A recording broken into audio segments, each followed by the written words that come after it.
Hi friends, எல்லோரும் எப்படி இருக்கீங்க? எல்லோரும் நல்லா இருக்கீங்களா? சாப்பிட்டீங்களா? இன்றைக்கி என்ன வீடியோன்னு பார்த்தீங்கன்னா, நம்ம எல்லோரும் பண்ணுற ஒரு மிஸ்டேக்கை சரி பண்ணுறதுக்கான ஒரு வீடியோ தான். அது என்ன மிஸ்டேக்குன்னு கேட்குறீங்களா? நம்ம இயரிங்ஸ் பார்க்குற இடத்துலலாம் வாங்குவோம். அழகாக இருந்துச்சுன்னா வாங்கிடுவோம். ஃப்ரெண்ட்ஸ் கொடுத்தாங்கனாலும் வேணான்னு சொல்லாமல் நம்ம வாங்கிடுவோம். ஆனால் அந்த இயரிங்ஸ்லாம் எப்படி பண்ணுவோம்? வந்தோடனே அங்கங்கே கழட்டி வச்சுடுவோம். அப்புறம் போகிறப்ப தேவைப்படுறப்போ தேடிட்டு டைம் வேஸ்ட் பண்ணுவோம். அதை எப்படி பத்திரமா வச்சுக்கிட்டோம் அப்படின்னா, நம்ம டைம் வேஸ்ட் பண்ணாமல் நம்ம எப்படி அதை பத்திரமா ரொம்ப நாளைக்கு வச்சுக்க முடியும் அப்படின்றத அதுக்காக தான் இந்த வீடியோ. என்னவா ஆர்கனைஸ் பண்ணுறது தாங்க.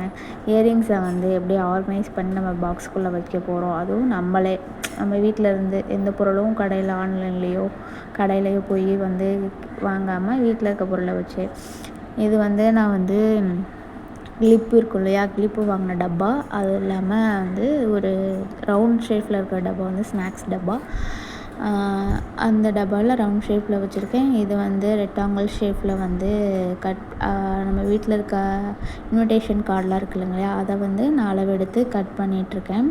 அது மாதிரி நீங்களும் எந்த பாக்ஸ் எடுக்கிறீங்களோ அதுக்கு தகுந்த மாதிரி இன்விடேஷன் அட்டை இருக்குங்களே, அந்த அட்டையை கட் பண்ணி எடுத்துக்கோங்க. இது மாதிரி பேனாவில் ஹோல்ட் பண்ணிவிட்டு இது மாதிரி இயரிங்ஸை உள்ளே வச்சு லாக் பண்ணிவிடுங்க. திருகாணி இருந்தாலும் திருகாணி வச்சு லாக் பண்ணிவிடுங்க. இல்லை அப்படின்னா பட்டன்ஸ், அந்த லப்பர் பட்டன்ஸ் இருக்கும், அந்த லப்பர் பட்டன்ஸ் வச்சும் ஹோல்ஸ் பண்ணிவிடுங்க. ஆல்ரெடி நான் சர்க்கிளில் பண்ணியிருக்கேன்.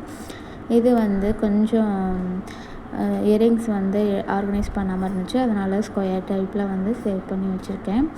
எப்படி இருக்குதுன்னு பாருங்கள். இது மாதிரி நீங்கள் ஆர்கனைஸ் பண்ணி வச்சுட்டிங்கன்னா அவசரத்தில் போகும்போது டக்குன்னு எடுத்து போட்டுட்டு போயிடலாம். நீங்கள் இதே மாதிரி ஆர்கனைஸ் பண்ணி வச்சுட்டிங்கன்னா உங்களுக்கு வெளியே கிளம்பும் போது ஈஸியாக இருக்கும். இது மாதிரி சேவ் பண்ணுறது எவ்வளோ ஈஸியாக இருக்குன்னா, ஒரு வேலை ஒரு 10 மினிட்ஸ் தான் ஆகும் இது செய்கிறதுக்கு. ட்ரை பண்ணி பாருங்கள். இயரிங்ஸும் காணா போகாது. அதே டைமில் நம்மளுடைய கிளம்புற டைமும் ஈஸியாக இருக்கும். என்னோடய வீடியோ பிடிச்சிருந்தா லைக் பண்ணுங்கள், சப்ஸ்கிரைப் பண்ணுங்கள், பக்கத்தில் இருக்க பெல் ஐக்கானை கிளிக் பண்ணிவிடுங்க. அப்போ தான் என்னோடய வீடியோ நோட்டிஃபிகேஷன் வரும். தேங்க்யூ ஃபார் வாட்சிங்.